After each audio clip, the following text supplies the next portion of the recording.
नमस्कार, मैं हूं आपके साथ अंकिता पाल। शुरुआत करते हैं बुलेटिन की। केंद्रीय रक्षा राज्य मंत्री अजय भट्ट दिनेशपुर और कालीनगर दुर्गा मंदिर पहुंचकर देवी दुर्गा मां मूर्ति के साथ समक्ष जो है वो माथा टेका। और इस दौरान रक्षा राज्य मंत्री अजय भट्ट ने दुर्गा पूजा के अवसर पर आयोजित संस्कृत कार्यक्रम का आनंद लेते हुए अजय भट्ट ने कहा कि हमारी सनातन धर्म की संस्कृति में देवी दुर्गा माता का काफी महत्व है।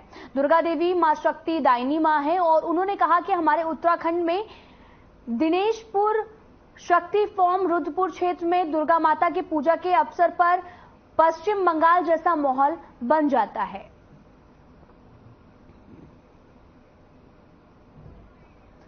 नवरात्रि का त्योहार चल रहा और मां दुर्गा के सामने माथा टेका गया। आपको बता दें कि संस्कृति का बड़ा महत्व भी बताया गया और साथ ही आपको बता दें कि काली नगर पहुंचे अजय भट्ट ने काली नगर पहुंचे, वहां पर मां के सामने जो है माथा टेका और मां का आशीर्वाद लिया। आपको बता दें कि नवरात्रि का त्योहार चला जिसको लेकर हजारों श्रद्धालु मंदिर पहुंचते हैं और वहीं काली नगर पहुंचे अजय भट्ट और मां का आशीर्वाद लिया और दर्शन किया। साथ ही आप तस्वीरों में देख सकते हैं ये दिनेशपुर का वही मंदिर है जहां पर अजय भट्ट पहुंचे और साथ ही उन्होंने कहा कि संस्कृति का बड़ा महत्व है। नवरात्रि में जो भी काली माता से मांगो वो इच्छाएं जो हैं वो पूरी हो जाती हैं। काली नगर जो है वो पहुंचे अजय भट्ट, मां दुर्गा के सामने उन्होंने माथा टेका और साथ ही मां का आशीर्वाद लिया और उन्होंने बताया कि संस्कृति का बड़ा महत्व है और नवरात्रि में हम दुर्गा माता को पूजते हैं। वो जो माता है वो हमें आशीर्वाद देंगी और हमें जो है काफी विकास करने का बल भी देंगी।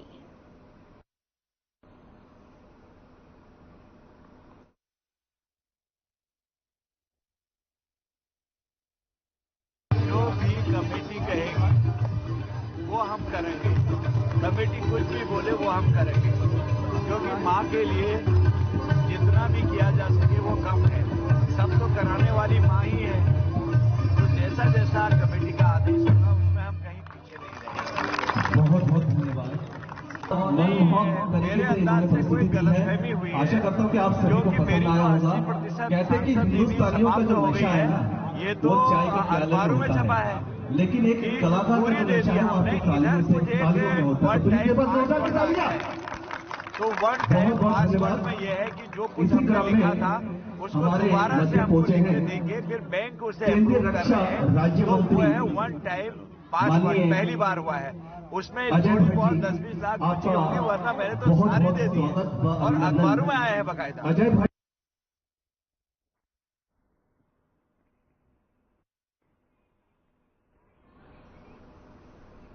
5 प्रांतों में होने वाले विधानसभा चुनाव को लेकर उत्तराखंड के 9 आईएएस अधिकारियों का चुनाव जो है ऑब्जर्वर के तौर पर तैनात करके कार्मिक विभाग ने भारतीय निर्वाचन आयोग को 17 आईपीएस और 15 आईपीएस और अधिकारियों की सूची भेजी थी। आपको बता दें कि जिसमें से 9 अधिकारियों का निर्वाचन जो है वो आयोग ने ड्यूटी में तैनात होने के लिए कहा है, जबकि 5 अधिकारियों को यह जिम्मेदारी मिली कि जिम्मेदारी के मुताबिक एक आईएएस की ड्यूटी मिजोरम में लगाई गई, जबकि 5 आईएएस ऑफिसर मध्य प्रदेश चुनाव में जाएंगे।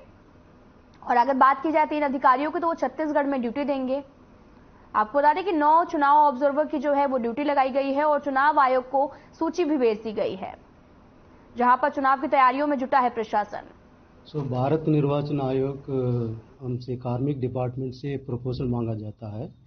इसमें हम लोग कार्मिक डिपार्टमेंट ने 17 आईएएस का प्रपोजल भेजे हैं, 15 आईपीएस के लिए भेजा है।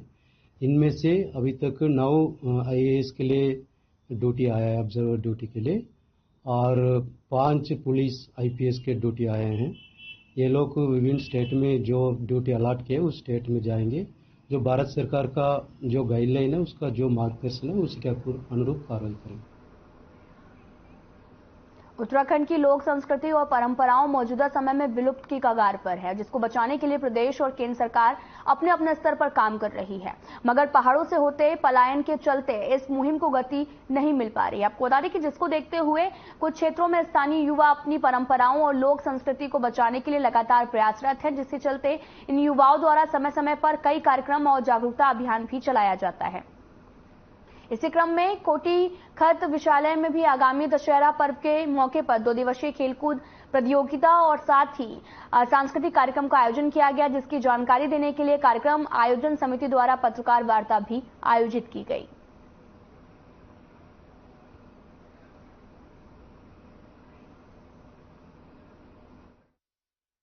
कार्यक्रम है जिसमें कि सुप्रसिद्ध गायक हिमाचल से, उत्तराखंड से हमारे आते हैं। हम लोग चाहते हैं कि अगर उधर भी कोई दिमाग आदमी का चले तो नशे से बचा रहेगा और पलायन भी बचा रहेगा और अपनी संस्कृति में हमारी बची रहेगी। और बाकी हम लोग एक संदेश ये देना चाहते हैं कि जो हमारे जौनसार बावर के नौकरी वाले, मैं विशेष एक निवेदन करना चाहूंगा। जौनसार बावर के जितने भी हमारे नौकरी वाले बड़ा सहयोग करते हैं बेचारे, जैसे तुलसी चौहान जी है उत्तराखंड पुलिस में, वो बड़ा सहयोग करते हैं।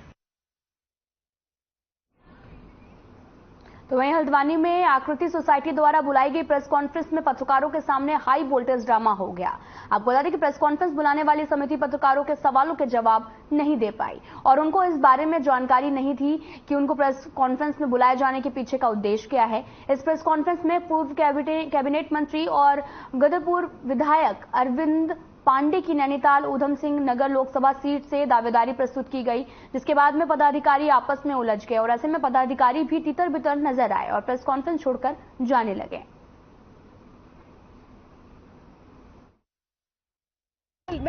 मैं कट्टर मिसेस ममता बिष्ट आकृति सोसाइटी की वाइस प्रेसिडेंट हूँ। हमारी प्रेसिडेंट है कुसुम डिगारी, वो यहाँ पे नहीं आई है और मुझे बोल दिया गया था कि हम सब लोग यहाँ पे आ रहे हैं और मेरे पास जो मैसेज आया हुआ है वो ये आया हुआ है कि सभी सम्मानित सदस्यों को सादर प्रणाम। ये हर्षवर्धन जी हमारे प्रचार मंत्री हैं जो आकृति सोसाइटी के, उन्होंने लिखा है निवेदन इस प्रकार है कि कल दिनांक 21/10/2023 को प्रातः 11:30 पर आकृति सोसाइटी जसफाम हल्द्वानी द्वारा एक प्रेस कॉन्फ्रेंस की जा रही है और उस प्रेस कॉन्फ्रेंस का कोई लॉजिक नहीं लिखा था उसके पीछे, क्योंकि हम एक सोशल वर्कर हैं, हम कोई पॉलिटिकल मुद्दा नहीं उठाना चाहते हैं और मैं हूं कट्टर कांग्रेसी। मेरे फादर 15 इयर्स ब्लॉक प्रमुख रहे हैं द्वाराहाट के, अभी मेरा कजन वहां पर ब्लॉक प्रमुख है दीपक किरौला एंड मेरे हस्बैंड जिला पंचायत अध्यक्ष हैं पिथौरागढ़ और हम प्योर कांग्रेसी हैं। तो मैं बीजेपी को सपोर्ट बिल्कुल नहीं कर सकती और हमारी सोसाइटी जो है वो बिल्कुल भी पॉलिटिकल मुद्दे पर काम नहीं करेगी। प्रधानमंत्री के रूप में कार्य करता हूँ। ये आज की जो प्रेस कॉन्फ्रेंस बुलाई गई थी, इसका जो आकृति सोसाइटी का मूल उद्देश्य था वो था कि जो हमारे उत्तराखंड के विधायक आदरणीय अरविंद पांडे जी हैं, जो पूर्व में शिक्षा मंत्री थे, उनके द्वारा जो शिक्षा के क्षेत्र में उत्कृष्ट कार्य किया गया था उसको आगे बढ़ाने के लिए उनको मंत्री पद पे पुनः ताजपोशी देने के लिए ये कार्य किया गया था। लेकिन उसके बाद यहाँ पे जो भी चर्चा हुई है उसमें सांसद का नाम आया या सांसद की दावेदारी आई, उसमें आकृति सोसाइटी का कोई लेना देना नहीं है। वरिष्ठ पुलिस अधीक्षक श्वेता चौबे द्वारा पुलिस स्मृति दिवस के अवसर पर पुलिस लाइन पौड़ी में शहीद स्मारक पर उपस्थित अधीनस्थ कर्मियों के साथ में शहीदों को श्रद्धांजलि दी। और आपको बता दें कि पुलिस स्मृति दिवस के अवसर पर वरिष्ठ पुलिस अधीक्षक द्वारा उपस्थित सभी अधिकारियों और कर्मचारियों के कर्तव्य निर्वहन के दौरान उनके बलिदान के बारे में भी बताया गया। साथ ही एसएसपी ने भी सभी पुलिस कर्मियों को ईमानदारी और कर्तव्य निष्ठा से अपने दायित्वों का निर्वहन करने हेतु कहा गया है।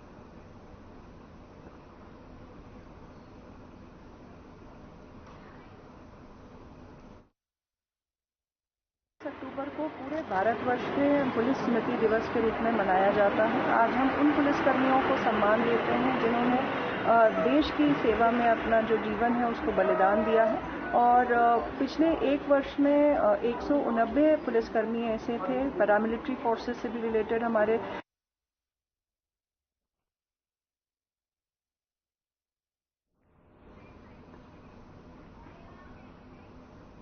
विकासनगर कोतवाली पुलिस गिरफ्त में खड़ी महिला का नाम रमिता और उसके साथ खड़े शख्स का नाम परम सिंह है, जिसको अरुण कुमार नाम के एक शख्स के कत्ल के आरोप में गिरफ्तार किया गया। आरोप है कि रमिता ने शादी ब्याह में हलवाई का काम करने वाले अपने प्रेमी परम सिंह के साथ में मिलकर अपने पति अरुण कुमार की हत्या की साजिश रची और योजनाबद्ध तरीके से परम सिंह ने अरुण को यमुना नदी के किनारे ले जाकर पहले शराब पिलाई और फिर गला घोटकर हत्या कर दी, जिसके चलते मृतक युवक के परिजनों की तहरीर के आधार पर मुकदमा दर्ज कर जांच पड़ताल शुरू कर दी है।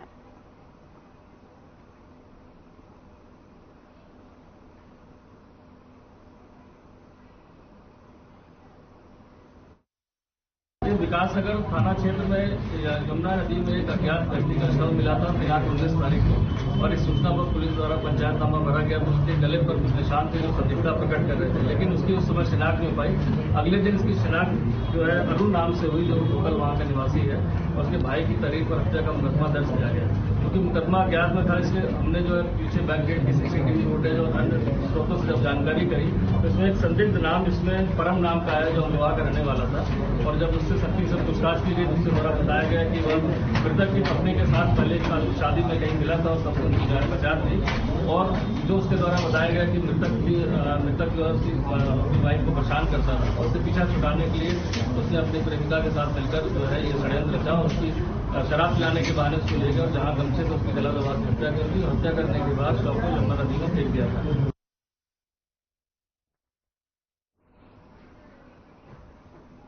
परेड ग्राउंड में रावण दहन की अनुमति की संशय दूर हो गया है। आपको बता दें कि जिलाधिकारी ने इसके लिए आदेश भी जारी कर दिए।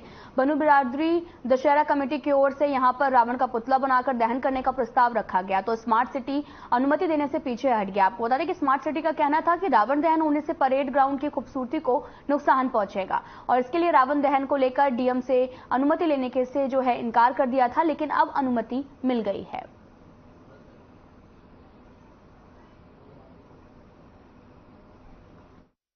परेड ग्राउंड का सौंदर्यीकरण हुआ है और उसमें बहुत ही अच्छा घास भी लगी है और भी काफी अच्छे काम हुए हैं।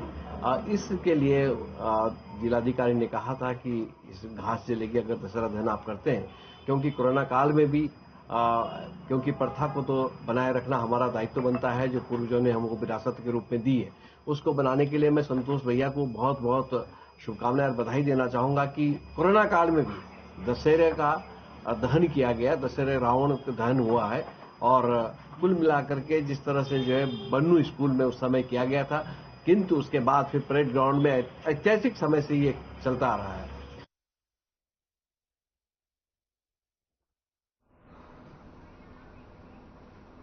देहरादून में ट्रैफिक की समस्या से लोग काफी परेशान हैं। वहीं मुख्य चौराहे पर सिग्नल के खराब होने से बड़ी दुर्घटना होने की संभावना ज्यादा हो गई है।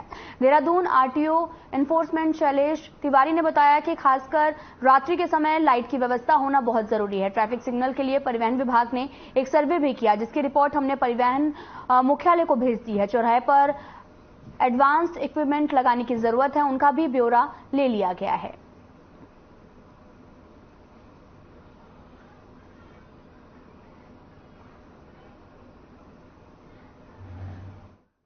लाइट की व्यवस्था तो बहुत आवश्यक है। रात्रि में कई बार देखने में आया है कि प्रॉपर लाइट नहीं होने के कारण ड्राइवर सही ढंग से चीजों को और गाड़ियों को देख नहीं पाता है, तो दुर्घटनाएं भी हो जाती है। बीच में हम लोगों ने एक सर्वे करवाया था, रात्रि में सर्वे करवाया था कि किस किस जगह लाइट प्रॉपर नहीं है और कहाँ क्या इम्प्रूवमेंट करने की आवश्यकता है। इसकी हमने रिपोर्ट भी भेजी है और इस पर काम भी शुरू हो गया है। अब आप देखेंगे कुछ समय के बाद जैसा हमें फीडबैक मिला है कि लाइट की व्यवस्था प्रॉपर हो जाएगी।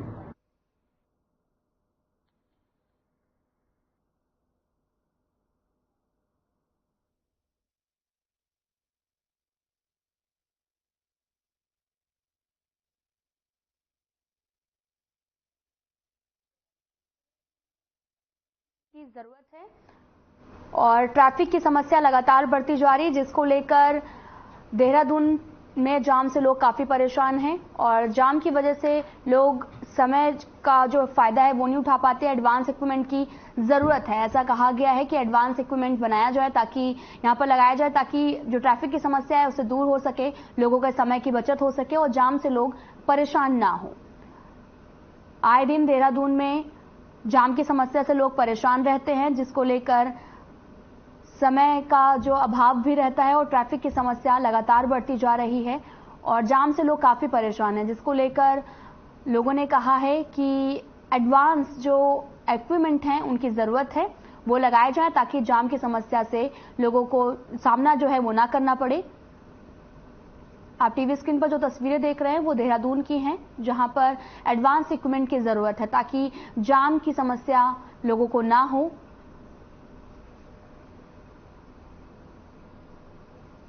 ट्रैफिक से आए दिन लोगों को दो चार होना पड़ता है, जिसके चलते जाम से लोग काफी परेशान हैं। शैलेश तिवारी जो कि परिवहन मंत्री, उन्होंने कहा कि एडवांस इक्विपमेंट की काफी जरूरत है ताकि जाम से लोगों को राहत मिल सके।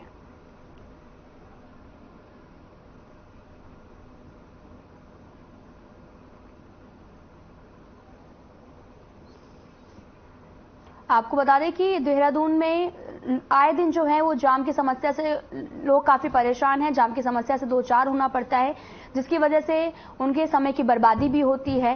साथ ही लोग जाम से काफी परेशान हैं।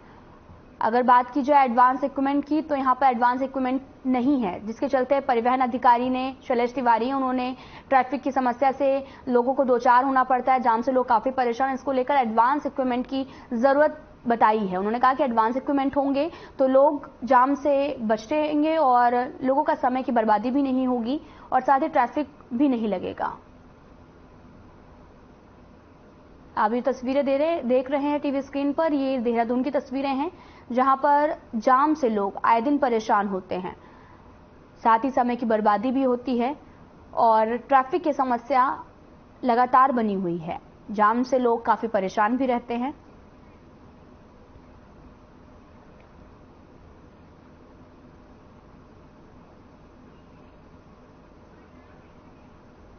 तो वहीं किच्छा में कॉलोनाइजर द्वारा नियम कानून को ठेंगा दिखाकर अवैध रूप से प्लॉटिंग की जा रही है। आपको बता दें कि किच्छा क्षेत्र में अवैध कॉलोनियां काटकर सुविधाओं के नाम पर आम जनता को बेवकूफ बनाने का भी काम किया जा रहा। कॉलोनाइजर द्वारा प्लॉटिंग करने के बाद में लाखों रुपए की वसूली कर कॉलोनी वासियों को उनके हाल पर ही छोड़ दिया जाता है। नगर के रुद्रपुर मार्ग नेशनल हाईवे किनारे काटी गई अवैध कॉलोनियां क्षेत्र में चर्चा का विषय बनी हुई है और प्रशासन की कार्यप्रणाली पर भी सवाल खड़े हो रहे हैं। विधायक बेहड़ ने भी कहा कि किच्छा क्षेत्र में प्राधिकरण एवं रेरा में जो नक्शा है वो पास कराए बिना अवैध प्लॉटिंग पर आम जनता को ठगने का काम किया जा रहा है।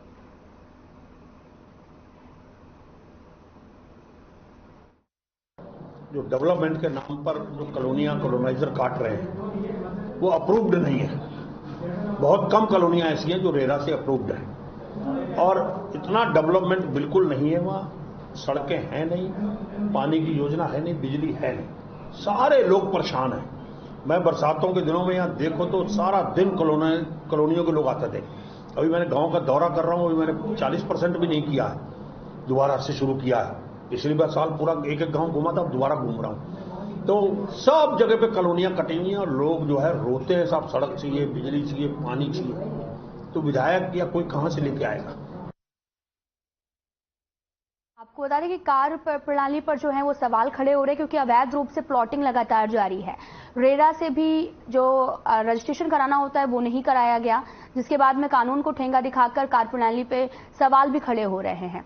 ये पूरा मामला किच्छा का है जहां पर अवैध प्लॉटिंग लगातार बढ़ती जा रही है और साथ ही प्लॉटिंग तो होती जा रही है और लोगों को भी घर जो है वो रहने के लिए मिल रहे हैं, लेकिन वो रेरा से अप्रूव नहीं है। कानून को ठेंगा दिखाया जा रहा है, कार्य प्रणाली पर भी लगातार सवाल खड़े हो रहे हैं क्योंकि अवैध कॉलोनियां जो हैं वो लगातार बढ़ती जा रही हैं।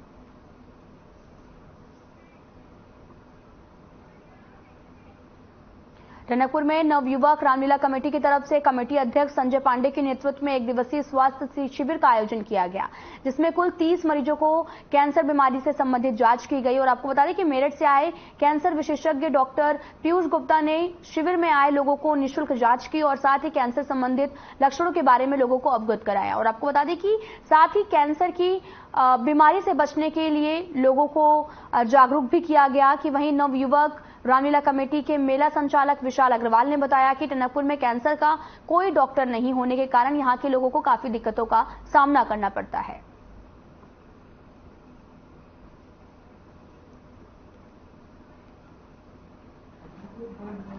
आने का जो कारण है वो यही है कि नवयुवक रामलीला कमेटी ने मुझसे कहा कि आप आइए, ये एक छोटी जगह है जहां पर लोगों को इस बीमारी के बारे में ना तो जानकारी है और ना ही इसके उपचार की किसी तरह की सुविधा मिल पाती है। तो यहाँ पे मैंने आके देखा तो वास्तव में मुझे लगा कि काफी लोग ऐसे दिखे मुझे जो बीमारी का इलाज कराने के बाद आगे का फॉलोअप नहीं करा पाए। किसी ने ऑपरेशन के बाद रेडियोथेरेपी नहीं लगाई, किसी को पता ही नहीं कि उसको बीमारी है। ऐसे मरीज को देखा जिसकी उम्र 70 साल है, जो पिछले 25 साल से एक साधारण थायराइड की गांठ को लेकर घूम रही है और उसका ऑपरेशन सिर्फ इसलिए नहीं करा रहे क्योंकि उनको डर लगता है और इस वजह से अब बीमारी को इतनी साइज बढ़ गया है कि उसका ऑपरेशन खतरनाक हो गया है।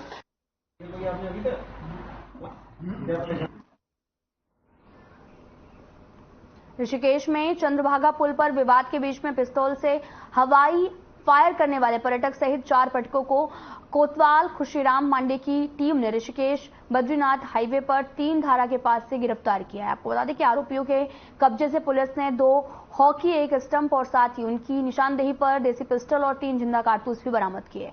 आरोपियों को पुलिस ने मुकदमा दर्ज कर न्यायालय के आदेश पर जेल पहुंचा दिया है।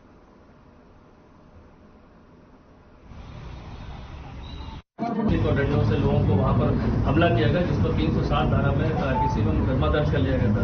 क्योंकि घटना सनसनीखेज थी, इसमें तत्काल जो है थाना ऋषिकेश चौकी और साथ ही साथ एसओजी ऋषिकेश की टीम को लगाया गया था। तो एपी नंबर की गाड़ी का पता चला था, उसके आधार पर पूरा नंबर ट्रैक करने के बाद कुछ नंबर निकाले गए थे, जिसके आधार पर कल देवप्रयाग के पास रात्रि में जो है देर रात्रि इनको जो है वहां पर पकड़ा गया।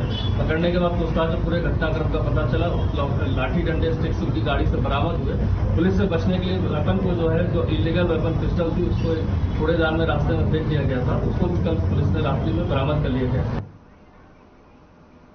तो वहीं टनकपुर पूर्णागिरि धाम में दर्शन करने आए श्रद्धालुओं का 4 साल का मासूम बच्चा गुम हो गया, जिसके बाद परिजनों का रो रो कर बुरा हाल है। काफी खोजबीन के बाद में जब गुमशुदा बच्चा नहीं मिला तो परिजनों ने इसकी सूचना ठुलीगाड़ थाने में दर्ज करवाई और रिपोर्ट भी दर्ज करवाई। आपको बता दें कि उत्तर प्रदेश के बरेली के रहने वाला परिवार टनकपुर पूर्णागिरि धाम में दर्शन करने के लिए आया था। फिलहाल परिजनों की शिकायत के आधार पर पुलिस ने मामला दर्ज कर लिया है और मासूम की छानबीन लगातार जारी है।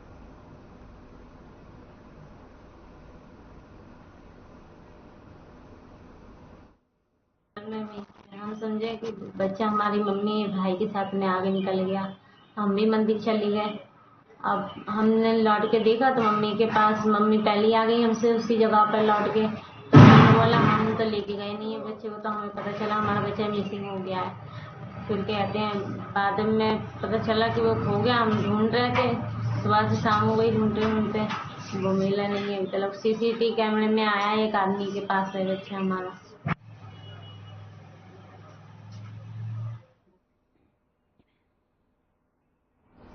आपको बता दें कि ये जो घटना है वो चंपावत से है, जहां पर परिजनों का रो रो कर बुरा हाल है।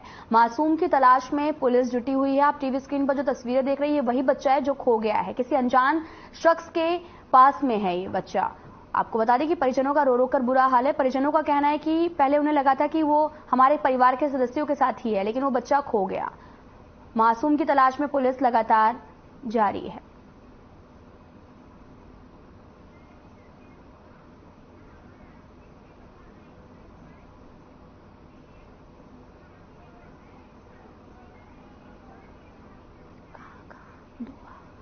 गोवा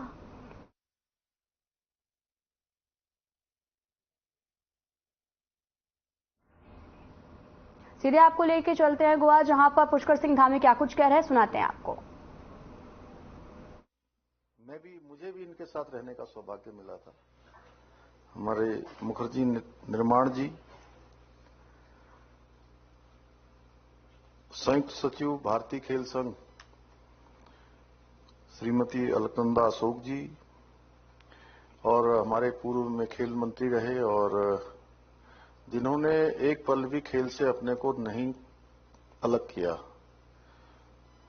आदरणीय नारायण सिंह राणा जी, महासचिव उत्तराखंड ओलंपिक संघ श्री डीके सिंह जी, श्री देवेंद्र बिष्ट जी, चीफ डी मिशन राष्ट्रीय खेल गोवा, श्री अभिनव कुमार जी, विशेष प्रमुख सचिव, श्री जितेंद्र सोनकर जी, निदेशक खेल, श्रीमती मारवा जी, जो मारवा जी ने खेल के क्षेत्र में लगातार काम किया, उसको आगे बढ़ा रही है, हमारे श्री चेतन गुरुंग जी, एवं खेल विभाग से आए हुए सभी अतिथिगण, खेल संघ से जुड़े हुए और खिलाड़ियों के प्रोत्साहन के लिए लगातार काम करने वाले सभी हमारे आए हुए प्रतिनिधिगण, सभी सम्मानित अतिथिगण, हमारे कोच, शिक्षक, प्रशिक्षक, हमारे पत्रकार मित्र भाई सुनील पांडे जी